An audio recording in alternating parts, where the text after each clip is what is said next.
नमस्कार। तो चलिए आज एक नए एपिसोड में फिर आपका स्वागत है। तो चलिए अब इस कहानी को हम आगे बढ़ाते हैं। तो हमने पिछले एपिसोड में जो डिस्कशन किया था उसमें क्या था, किंग अलालू जो था उसने उसका झगड़ा हुआ, एक फाइट हुई दोनों की में, जो वहाँ का किंग था, प्रेजेंट किंग उस टाइम का, इसका नाम था लहामा। उसके साथ अलालू का झगड़ा हुआ, द्वंद्व युद्ध जिसको कहते हैं, एक तरीके की कुश्ती उनमें हुई।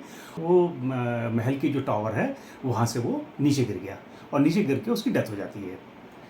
अब इस बात पे वहाँ नीबरू पे एक बहुत बड़ा हंगामा मचता है और इस अलालू को जो है, क्योंकि इसने क्या किया उसके बाद, उसकी डेथ के बाद अपने आप को क्योंकि वहाँ का राजा घोषित कर दिया जो कि गलत था, तो लोगों ने कहा ये मर्डर किया है इसने। और इसको फिर जो है 7 जजेस की एक बेंच के सामने इसको पेश किया गया कि भाई अब ये जजेस जो भी इसका फैसला करेंगे वो मान्य होगा। तो जो जजेस थे उन्होंने इसको बुलाया और इसने अपने एंटीसीडेंट्स बताए कि भाई मैं जो है वो जो है जो अंशरगल राजा था, मैं उसका बेटा हूँ, लेकिन मेरी माँ जो है वो रानी नहीं थी, इसलिए मुझे जो है ना वो राजा नहीं बनाया गया। और उनकी जो रानी थी किशरगल, उनका जो बेटा था उसको जो है ना, जिसका नाम अंशर था, उसको जो है फिर राजा बना दिया गया था। तो ये जो है ना इस तरीके से करके जो है ना इसने वहाँ पर अपना क्लेम दिया। क्लेम जब वेरीफाई हुआ तो पता चला कि नहीं, ये तो क्लेम सच है। तो फिर जो काउंसिल ने जो है ना वो वहाँ पर जो है सबके सामने कहा कि भाई किसी को आपत्ति तो नहीं है। तो वहाँ पर एक जो प्रिंस था उसने इस चीज़ के ऊपर एतराज़ जताया कि नहीं, मुझे आपत्ति है, क्योंकि इस सिंहासन का असली हकदार मैं हूँ। जब उसने ये चीज़ कही तो उन्होंने उसको सामने बुलाया, पूछा उससे कि भाई तुम कौन हो। तो उसने कहा कि मेरा नाम अनु है। तब उन्होंने उससे कहा कि तुम जो है बताओ अपने बारे में, तुम मतलब कैसे कह रहे हो कि जो है तुम इसके हकदार हो, अपने एंटीसीडेंट्स दो, बताओ हमको इसके बारे में। तो उसने जो है अनु ने बताया कि मैं जो हूँ, मेरी जो ब्लड लाइन है वो प्योर है, रॉयल ब्लड लाइन का हूँ और मेरी ब्लड लाइन प्योर है। तो उन्होंने पूछा कैसे।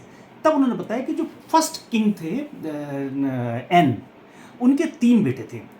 तो और उन 3 बेटों में जो तीसरा बेटा है उसके बेटे का मैं बेटा हूँ। तो चलिए अब मैं इसको थोड़ा सा आपको जो है ना वो बोर्ड पे एक्सप्लेन करता हूँ कि ये क्या था और कैसे उसने अपने आपको बताया कि वो कैसे रॉयल ब्लड का है।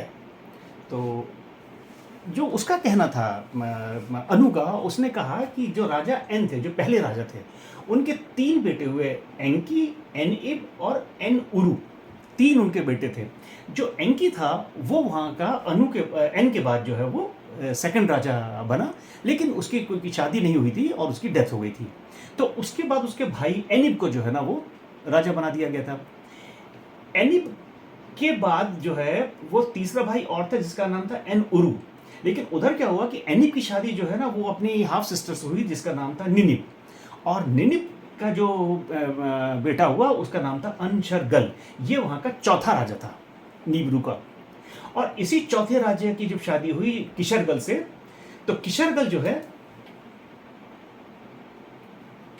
ये क्योंकि लीगली वेटेड वाइफ थी, तो इसका जो बेटा हुआ अंशर वो वहाँ का 5वां राजा बना। लेकिन उसके पहले अंशरगल का एक कॉन्क्यूबाइन से, जो वहाँ की दासी कह ले या वहाँ की उनकी उस राजा की रखेल थी, उससे एक बेटा हुआ था अलालू। ये वो बेटा था जिसने अपना क्लेम वहाँ पर जो है वो पेश किया था कि मैं राजा हूँ।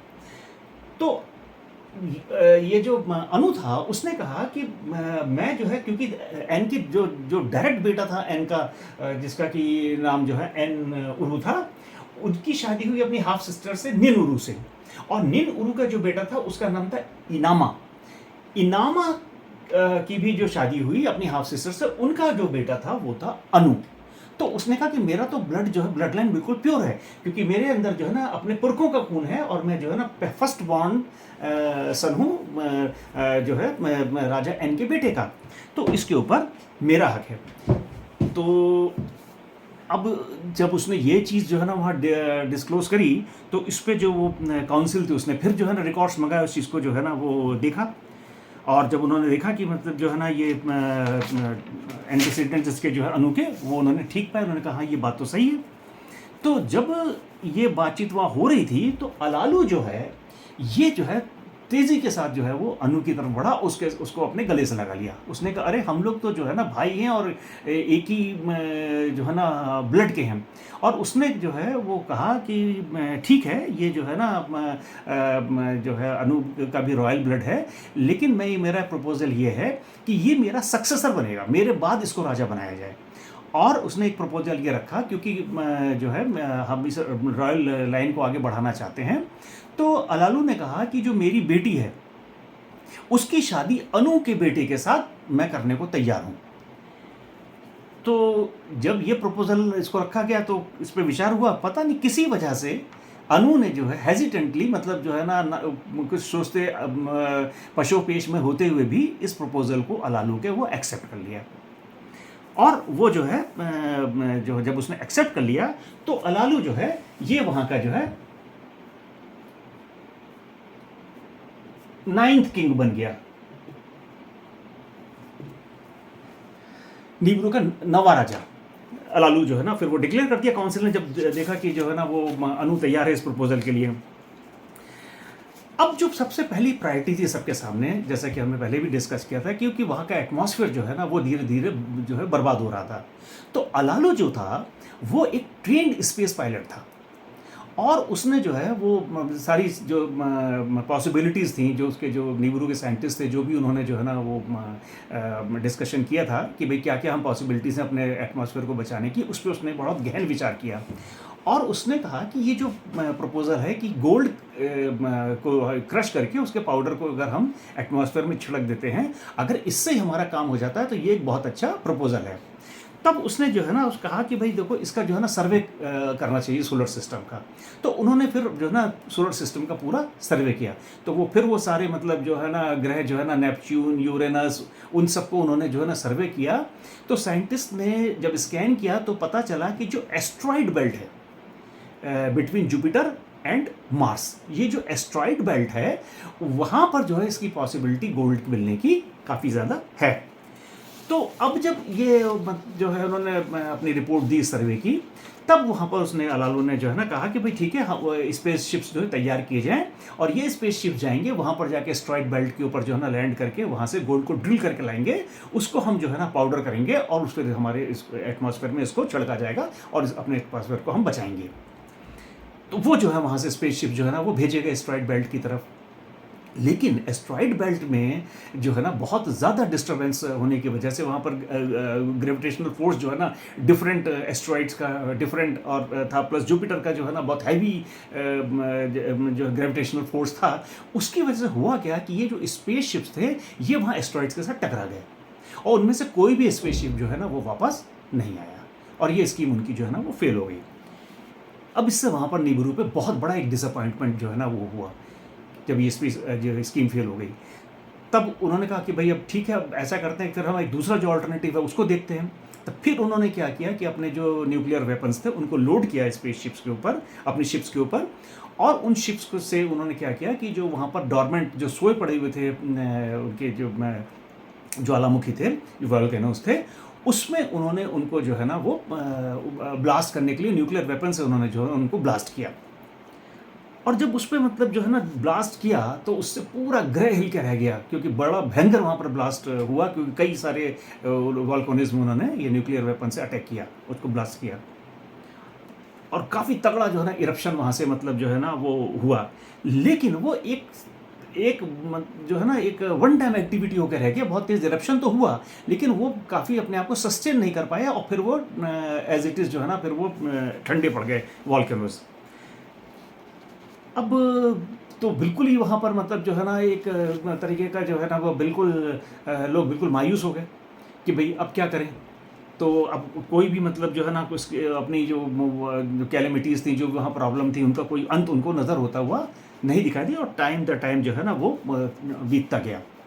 गर्मियाँ जो है धीरे धीरे जो है और गर्म होती रहीं, और जो सर्दी जो थी वो वहाँ जो है वो और ज़्यादा ग्रह जो है, जब ठंडक आती थी, विंटर होता था तो बहुत ठंडा हो जाता था, और समर समय वो बहुत ज़्यादा गर्म होने लगा। और धीरे धीरे जो है ना फिर वही हुआ कि लोगों का अपने राजा में जो है विश्वास वो ख़त्म होने लगा। अब इसको जो है ना, इस चीज़ से अनु भी बहुत डिस्टर्ब था कि ये क्या करना चाहिए इस चीज़ को वो करने के लिए। तो उसने जो है वो भी सोचता था कि कुछ इसको करना चाहिए, नहीं तो हम लोग तो बर्बाद होंगे, हमारा प्लेनेट ख़त्म हो जाएगा। लेकिन इस चीज़ में करते करते 9 शहर बीत गए।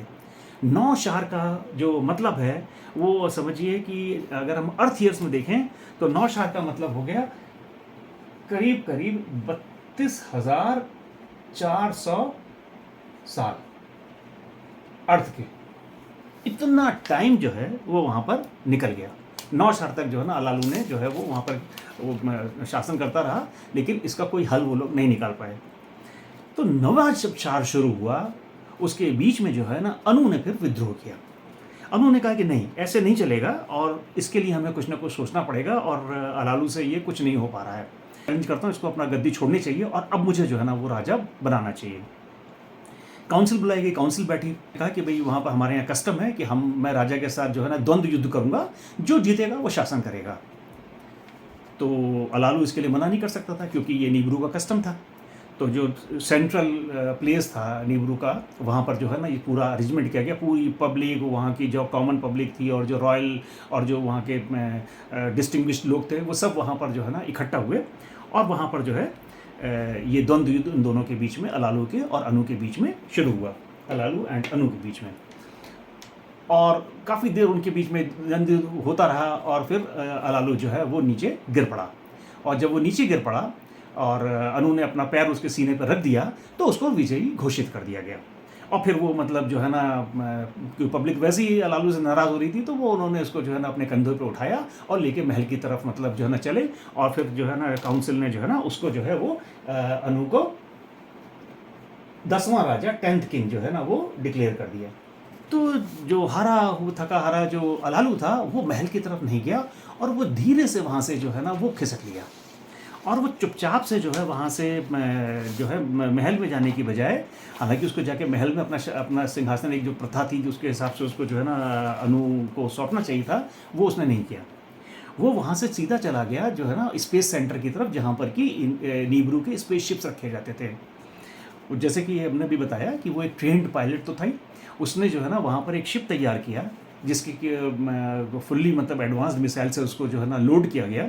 और लोड करने के बाद जो है ना वो जाके कमांडर की सीट पे बैठा अपनी शिप की, और उसने अपने पैनल को जो है ना वो ऑन किया, इंस्ट्रूमेंट पैनल को। ये जो शिप थी नीब्रू की, बहुत ही स्पेशल मेटल के बने हुए थे जो कि अर्थ पे जो है ना नहीं होता, और जो पैनल वगैरह में काफ़ी वो क्रिस्टल यूज़ करते थे। तो जैसे उसने ऑन किया तो वो जो है ना वो इंस्ट्रूमेंट पैनल बिल्कुल जो है ना वो सब स्टार्ट हो गए, एक बिल्कुल मैकेनिकल सी साउंड शुरू हो गई और वो शिप को उसने जो है ना वो स्टार्ट किया। फिर उसने जो है ना वो पूरा स्कैन किया कि कहाँ पर कौन सा ग्रह है, क्या है। तो दूर उसको सोलर सिस्टम के अंदर एक ग्रह दिखाई दिया जिसके के ऊपर पूरी बर्फ़ जो है ना वो ढका हुआ था ग्रह। उसने अपने सारी कैलकुलेशंस बिठाई और वो उसके ऊपर उसने जो है ना वो उसके अपना जो है ना फिक्स किया, और फिर वो उसने अपने जो है ना स्पेसशिप को उस प्लैनेट की तरफ लॉन्च कर दिया। और वो वहाँ से जो है ना वो चुपचाप, क्योंकि लोगों को जो है ना वो इतनी शोर शराबे में जो है ना लोगों को ने ध्यान भी नहीं दिया, और उसका चुपचाप से स्पेसशिप लेके वो नीब्रू छोड़ के अलालू चला गया। और वो फिर मतलब जो है ना एक लंबी स्पेस यात्रा के ऊपर निकल गया। क्यों उसने ऐसा किया, उसका रीज़न एक ये भी था कि उसके अंदर गिल्ट थी, क्योंकि उसके हाथ से जो है लामा की डेथ हुई थी, और उसको इस चीज़ का जो है ना वो फिर भान था कि कहीं ऐसा ना हो कि अब मेरे ऊपर भी केस चले और मुझे सज़ा सुना दी जाए और मतलब जो है ना मुझे मार दिया जाएगा। कुछ ये डर भी था, कुछ गिल्ट थी, और इसलिए वो वहाँ से निकल लिया। पूरी कहानी जब आपने सुनी तो ऐसा नहीं लगता जैसे ये कोई साइंस फिक्शन हो, लेकिन अब इसमें जो पेच है वो ये है कि ये साइंस फिक्शन 6000 साल पहले लिखा गया, उन लोगों के द्वारा जिन लोगों को इस तरीके की टेक्नोलॉजी के बारे में शायद कुछ पता भी नहीं होगा। ये हम आज ही इस टेक्नोलॉजी को हम समझ रहे हैं। इमेजिनेशन का भी एक लेवल होता है कि कैसे कोई किसी चीज़ को इमेजिन करेगा, कुछ तो बेसिस होता है इमेजिनेशन का। आप हवा में तो कोई चीज़ इमेजिन नहीं कर सकते। तो ये एक अकाउंट जो है सुमेरियंस ने क्ले टैबलेट्स पे लिखा है बाकायदा, और ये उसका एग्जैक्ट ट्रांसलेशन है जो मैं आपके सामने प्रेजेंट कर रहा हूँ। तो चलिए अब हम इस जो एपिसोड को आगे बढ़ाएंगे अपने अगले नेक्स्ट एपिसोड में इस कहानी को, और देखेंगे कि अलाउद्दीन ने किस प्लेनेट का रुख किया था और निब्रू पे क्या हुआ, और अनु ने फिर अपना शासन कैसे संभाला और उसके शासन, क्योंकि अब जो है बहुत बड़ा टर्न अराउंड होने वाला है इस स्टोरी के लिए। चलिए तब तक के लिए वेट करिए। नमस्कार, धन्यवाद।